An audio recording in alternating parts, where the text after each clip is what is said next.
next guest is a 26-year-old woman with 2 college degrees. And despite both diplomas, she's not been able to land a well-paying job, at least it's full-time, and she's struggling to get by. Now, that was before Obamacare even took effect. Now she says things are worse under the Affordable Care Act. Her monthly insurance cost has risen from $75 a month to $319 a month. Well, she vented her frustration on the Facebook page of conservative syndicated radio talk show host Dennis Prager. Here's what she wrote. Liberals claim this law would help the poor. I am the poor, the working poor, and I can't afford to support myself, let alone older generations and people not willing to work at all. This law has raped my future. It's going to keep me and kids my age from having a future at all. Joining me now, Ashley Dion, who wrote that very terse Facebook page post. Ashley, when you went to college, you thought, okay, I'm going to work hard, get a degree, get out, get a nice job, support myself. What's happened instead?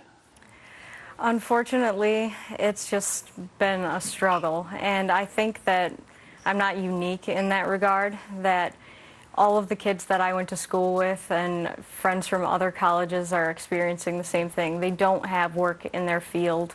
They're taking whatever they can get, and we're really competing with kids who just have college or just GEDs and high school diplomas for really low-paying jobs. And you said in the Facebook post that Obamacare had raped your future. What do you mean by that? Basically, I actually was given a hard time for my use of the word, and I mean it in, a simple definition as far as to plunder or to steal. I feel like our future has been stolen in that we don't have a choice in this. They're saying you have to buy this whether you want it or not, and whether you can afford it or not. And I'm someone who's always worked hard, and I'm being told you have to get on Medicaid. I don't want to get on Medicaid. I want to work, and I feel were it not for Obamacare, I could get 40 hours, I could support myself. Now, you paid $75 a month for a health policy. That was a very reasonable cost. Now it's $319. Yes. Why has it gone up so much? What do they tell you? I actually called my insurance company and I said, I need prescription coverage, and what do I have to pay to keep this plan, because this is the plan that I want. And they said, you're going to have to get this preferred bronze plan with your deductible. It's going to be $319.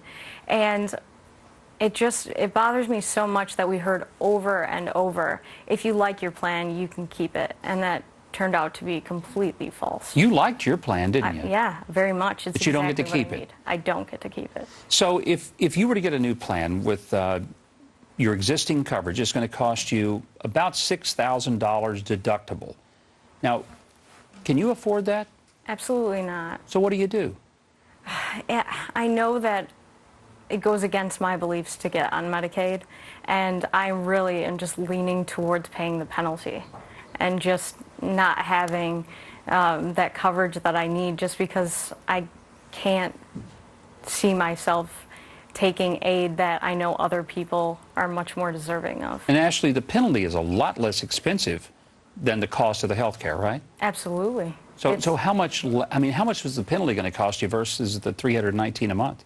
It's 1% of my income, which is not a lot of income. So right now, that's a real low figure, huh? Exactly. Yeah. That's what's frustrating. I mean, you want to work, you want to provide for yourself. The government has created a policy that almost punishes and penalizes you because you want to do it for yourself. How does that make you feel about the government right now? I feel awful. I feel like we're being set up for failure because so many of us who have worked so hard don't have the opportunity for success anymore. And at the same time, they're punishing people who are already successful. Ashley, I'm afraid your story is going to be told just like that all over America, but I appreciate you coming to tell it here. It's great to visit with you. Thank you very much. Well, coming up, we have some more stories about the government shutdown's direct impact on American people. We're going to hear from a tour director who compares the treatment that he received to the Gestapo. That's next.